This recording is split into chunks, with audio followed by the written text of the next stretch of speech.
चल गया होगा या फिर आप किसी न किसी सोशल मीडिया प्लेटफॉर्म से ये जान गए होंगे कि अमेरिका ने ईरान और इजराइल के बीच जारी युद्ध को लेकर सीज फायर का ऐलान किया है। और ये ऐलान ठीक ऐसे ही है जैसे भारत और पाकिस्तान के बीच युद्ध को लेकर किया था। आज मैं आपको ये बताऊंगी कि अगर वाकई इजराइल और ईरान के बीच सीज फायर होता है तो क्या इसका क्रेडिट किसको जाएगा। लेकिन सबसे पहले आसान शब्दों में ये समझिए कि अमेरिका के इस सीज फायर के ऐलान के पहले और बाद में ईरान और इजराइल के युद्ध में 5 बड़े अपडेट्स क्या हैं। सबसे पहला और सबसे बड़ा अपडेट तो यह है कि ट्रंप के सीज फायर के ऐलान के बाद भी दोनों देश एक दूसरे पर मिसाइलें दाग रहे हैं।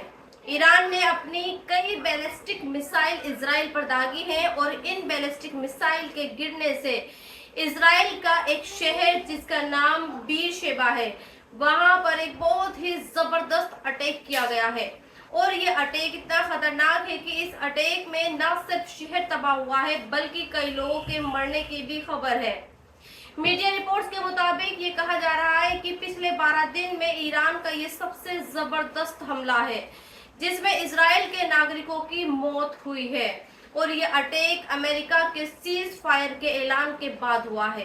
अब आप ये जानिए कि सीज फायर के ऐलान के बाद दूसरा बड़ा अपडेट क्या है। हमारे देश के वक्त के मुताबिक ट्रंप ने सीज फायर की बात रात करीब 1 बजे कही, लेकिन इस सीज फायर के ऐलान के ठीक 5 घंटे बाद ईरान के विदेश मंत्री का एक बयान आया जिसमें उन्होंने ये कहा कि ईरान और इजराइल के बीच सीज फायर को लेकर कोई एग्रीमेंट नहीं हुआ है।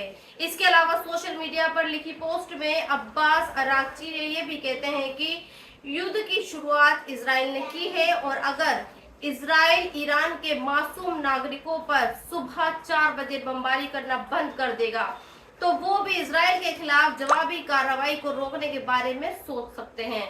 लेकिन इस बारे में जो भी फैसला होगा वो बाद में लिया जाएगा।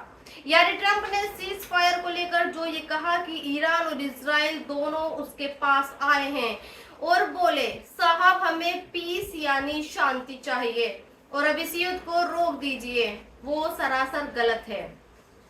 कम से कम ईरान की तरफ से आ रहे बयानों से तो ऐसा लगता है और आपको जानकर हैरानी होगी कि ईरान के विदेश मंत्री से पहले सीज फायर का ऐलान का जवाब खुद ईरान के सुप्रीम लीडर खामनेई ने दिया और ट्रंप के बयान के ठीक 2.5 घंटे बाद यानी हमारे देश के मुताबिक सुबह 2:32 पर ट्रंप को ये जवाब दिया कि जो लोग ईरान के लोगों और ईरान के इतिहास को जानते हैं वो ये भी जानते हैं कि ईरान के खून में झुकना नहीं है।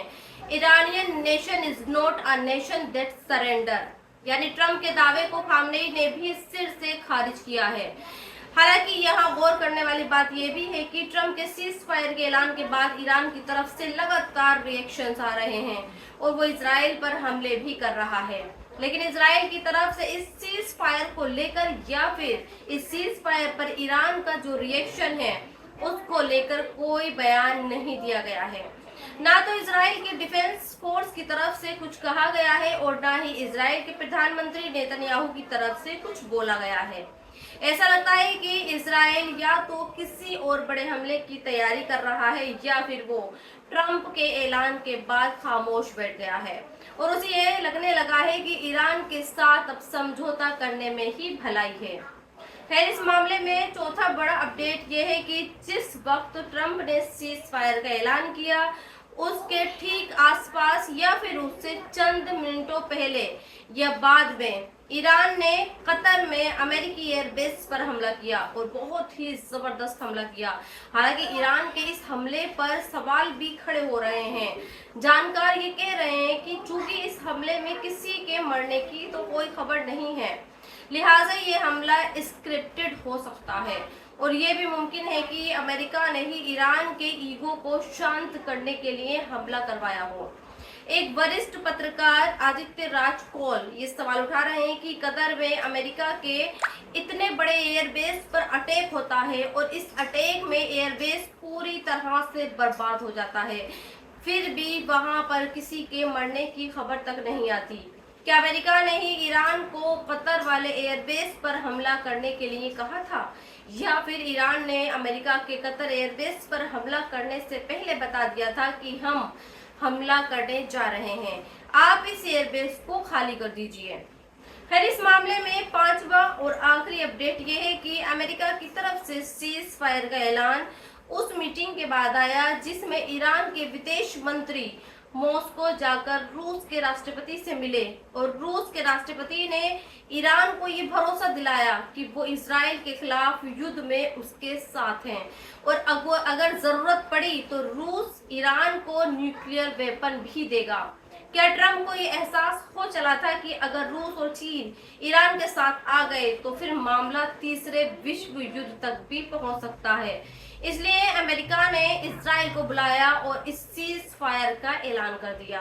खैर, वजह जो भी हो, लेकिन मैं इतना कह सकती हूँ कि इस सीज फायर का सच भी कभी सामने नहीं आएगा और अमेरिका का राष्ट्रपति डोनाल्ड ट्रंप इस सीज फायर का क्रेडिट ठीक वैसे ही लेता रहेगा जैसे वो आज तक भारत और पाकिस्तान के बीच युद्ध का ले रहा है, क्योंकि ट्रंप की तरफ से लगातार सोशल मीडिया पर दुनिया को ये बताया जा रहा है कि उसने सीज फायर करवा दिया है। आप अगर ट्रंप की इस पोस्ट को देखेंगे जिसमें वो ये कह रहे हैं कि ईरान और इजराइल दोनों उनके पास आए और कहने लगे माय लॉर्ड पीस, और ट्रंप ने भी कह दिया The world and the Middle East are the real winners. Both nations will see tremendous love, peace and prosperity. सीधे लफ्जों में कहूँ तो ट्रंप की ये पोस्ट ठीक वैसे ही है जैसे कोई शख्स किसी अपने यार दोस्त या रिश्तेदार को बर्थडे विश करता है या फिर किसी फेस्टिवल की मुबारकबाद देता है और कहता है कि आपकी जिंदगी में भरपूर खुशियां आए, आप प्यार से रहें और प्रॉस्पेरिटी यानी कामयाबी आपके कदम चूमे। और the future of Iran and Israel is the future of Iran and Israel is unlimited and filled with great promise। जबकि यही ट्रंप कल तक ये कह रहा था कि ईरान अगर नहीं माना तो वहां पर रिजीम चेंज करवा देगा, यानी तख्ता पलट करवा देगा, और आज किसी चर्च के पोप की तरह दोनों देशों की बेहतर भविष्य की दुआएं दे रहा है। तो दोस्तों, इस वीडियो में इतना ही। आप भी अपनी राय कमेंट्स बॉक्स में लिखकर मुझे जरूर बताएं और अब तक आपने मेरे चैनल को सब्सक्राइब नहीं किया है तो प्लीज सब्सक्राइब जरूर कर दें। शुक्रिया।